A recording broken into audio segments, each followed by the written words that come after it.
যারা রাজনীতির মাঠে আনার চেষ্টা করছে, এটার বিরুদ্ধে আমাদের সকল দলকে তৎপর হতে হবে। কিভাবে কোর্ট পাড়ায় জামিন হচ্ছে, এই আইনজীবীরা তো কোনো না কোনো দলের সাথে জড়িত, মিডিয়া হাউসগুলোর সাথে রাজনীতির সংশ্লিষ্টতা থাকে আমরা জানি। ফলে সব দলকেই এই ভূমিকা নিতে হবে। আমরা আমাদের জায়গা থেকে সেটা বলেছি। আমরা সর্বাত্মকভাবে সেই জাতীয় ঐক্য ধরে রাখতে আমরা কাজ করব, আমরা সহযোগিতা করব। এবং প্রধান উপদেষ্টাকে আমরা বলেছি যে সরকারকে আরও কঠোর হতে হবে, নির্বাচন কমিশনের উপর সেই আস্থাটা থাকতে হবে যাতে তারা সবাইকে নিরাপত্তা দিতে পারে। এবং অবশ্যই ওসমান হাদির যারা হত্যা চেষ্টা জড়িত, আমরা তাদেরকে তো অবিলম্বে আজকের মধ্যে আমরা গ্রেফতার চেয়েছি। এবং শুধু তারাই নয়, বরং এই যে পরিকল্পনার সাথে যারা জড়িত তাদেরকেও যাতে সরকার কঠোর ব্যবস্থা নেয় আওয়ামী লীগের বিরুদ্ধে। এবং আমাদের আরেকটা জিনিস মনে রাখতে হবে যে আওয়ামী লীগ এই সকল পরিকল্পনা করতেছে দিল্লিতে বসে। ফলে ভারত সরকারের প্রত্যক্ষ ও পরোক্ষ মদত ছাড়া আওয়ামী লীগ এই ধরনের পরিকল্পনা করতে পারে না। এ ধরনের তৎপরতা, জঙ্গি তৎপরতা তারা করতেছে। ফলে অবশ্যই ভারত সরকারকে, আমাদের এখানে যারা ভারতীয় দূতাবাস আছে তাদেরকে অ্যাকাউন্টেবল করতে হবে। সরকারের পক্ষ থেকে তাদেরকে ডেকে বলতে হবে যে সেখানে একজন মৃত্যুদণ্ডপ্রাপ্ত গণহত্যাকারীকে ভারত সরকার আশ্রয় দিয়ে অলরেডি তারা একটা নৈতিক অপরাধ করেছে। এখন তারা বাংলাদেশকে অস্থিতিশীল করার জন্য সেই আওয়ামী লীগকে তারা সহায়তা করতেছে। আমরা দেখেছি 5ই আগস্টের আগে ভারত আওয়ামী লীগকে প্রত্যক্ষ পরোক্ষভাবে সহায়তা করেছে, অবৈধভাবে ক্ষমতায় টিকে থাকতে সহযোগিতা করেছে, বাংলাদেশের রাজনীতিতে সবসময় হস্তক্ষেপ করেছে।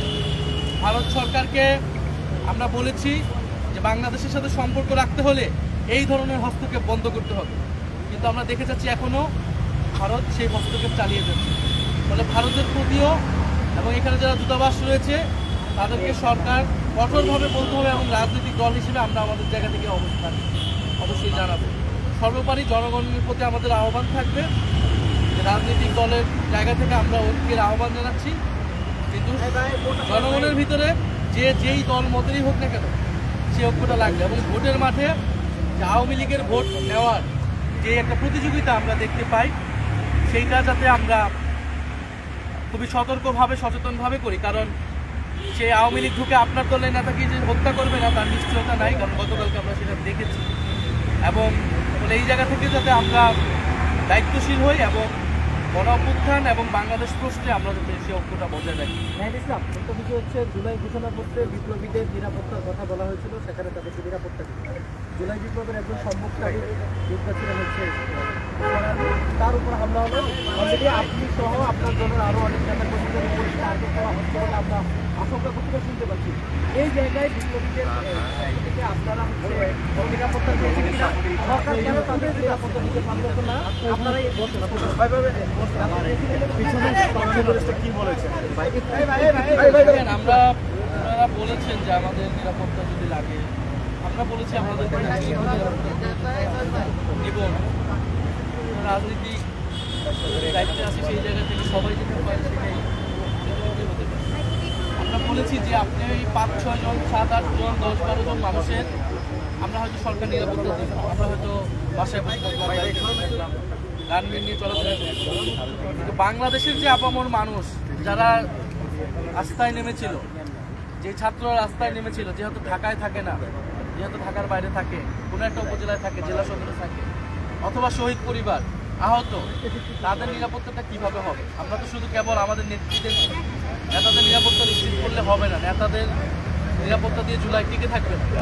ফলে সামগ্রিকভাবে সমাজ থেকে, রাজনীতি থেকে যদি আওয়ামী লীগের প্রশ্নে সুরাহা আমরা করতে না পারি, আওয়ামী লীগের বিরুদ্ধে, ফ্যাসিবাদীদের বিরুদ্ধে আমরা যদি গণপ্রতিরোধ বজায় রাখতে না পারি, তাহলে আসলে আমরা আমাদের কোনো নিরাপত্তা নেই। জনগণই আমাদের নিরাপত্তা, আমরা সেই জনগণের কাছেই আমাদের নিরাপত্তা নিতে হবে। এবং ফলে রাজনৈতিক দায়িত্বটা আমাদের পালন করতে হবে। সরকার অবশ্যই প্রশাসনিকভাবে, প্রশাসনের বিভিন্ন জায়গায় আওয়ামী লীগের লোকেরা আছে, পুলিশের বিভিন্ন জায়গায় আছে, এবং মিডিয়া থেকে শুরু করে নানান ছদ্মবেশে জানতেছে আওয়ামী লীগ আসছে, সরকারকে এদের বিরুদ্ধে কঠোর হতে হবে। আর বাকিটা রাজনৈতিক দলের জায়গা থেকে আমরা বলেছি, কোর্টপাড়ায়, বিশ্ববিদ্যালয়ের সকল রাজনৈতিক দলের, ফ্যাসিবাদ বিরোধী দলগুলোর মতাদর্শীপন্থী কিন্তু সংগঠন রয়েছে, তারা যাতে তাদের সংগঠনকে, তাদের মতাদর্শী লোকদেরকে মোবিলাইজ করায়, কারণ এটা শুধু এনসিপি এককভাবে সম্ভব না, বা শুধু ফলে সবাইকে শুধু শুধু রাজনীতির মাঠে নয়, এই যে বিভিন্ন সেক্টর, আমি এটাকেই বারবার গুরুত্ব দিচ্ছি, কারণ সম্মতি তৈরি করা হচ্ছে অন্য জায়গায়, কোর্টে তৈরি করা হচ্ছে, মিডিয়াতে তৈরি করা হচ্ছে, বিশ্ববিদ্যালয়ে তৈরি করা হচ্ছে, ফলে এইসব জায়গায় সাংস্কৃতিক জায়গা তৈরি করা হচ্ছে, এইসব জায়গায় আওয়ামী লীগকে অবশ্যই প্রতিরোধ করতে হবে এবং প্রশাসনিকভাবে আওয়ামী লীগকে আরও বেশি সন্ত্রাসীদের চিহ্নিত করে গ্রেফতার করতে হবে এবং ভারতকে অ্যাকাউন্টেবল করতে হবে। এই তিনটা জায়গায় যদি আমরা কাজ করতে পারি সম্মিলিতভাবে, আমরা মনে করি যে নির্বাচন সম্ভব এবং সুষ্ঠু নির্বাচন স্বার্থে এই তিনটা জিনিস আমাদের অবশ্যই করা উচিত। কর্মসূচিতে যাচ্ছেন কিনা সব রাজনৈতিক দলগুলো? প্রতিরোধের একটা মঞ্চের ডাক দেওয়া হয়েছে সমর্থন করে, সেখানে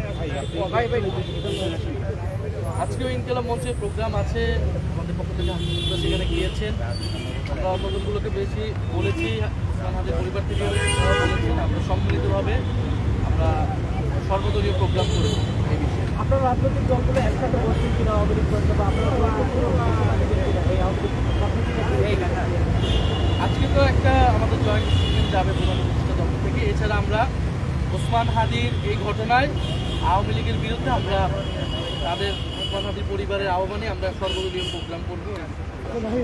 এই ঘটনার মাধ্যমে নির্বাচনে কি ব্যাহত হতে পারে, প্রার্থীরা প্রচারণা ভয় পেতে পারে কিনা, বা নির্বাচন পিছিয়ে যাওয়ার কোনো আশঙ্কা আপনারা করছেন কিনা? নির্বাচনকে সুষ্ঠুভাবে আমাদেরকে করতে হবে। অতীত শক্তিরা চাচ্ছেই যে নির্বাচন যাতে পিছিয়ে যায়, নির্বাচন আমরা করতে না পারি, বাংলাদেশ রাষ্ট্রকে এমনভাবে দেখাতে যে তারা নির্বাচন করার জন্য সক্ষম নয়, কিন্তু আমরা তো সেটা হতে দেব না। ফলে আমরা মনে করি পরিবেশ, আমাদের সকলকে দায়িত্ব নিয়ে এই পরিবেশ ফিরিয়ে আনতে হবে এবং সকলেই দায়িত্বশীল আচরণ করতে হবে।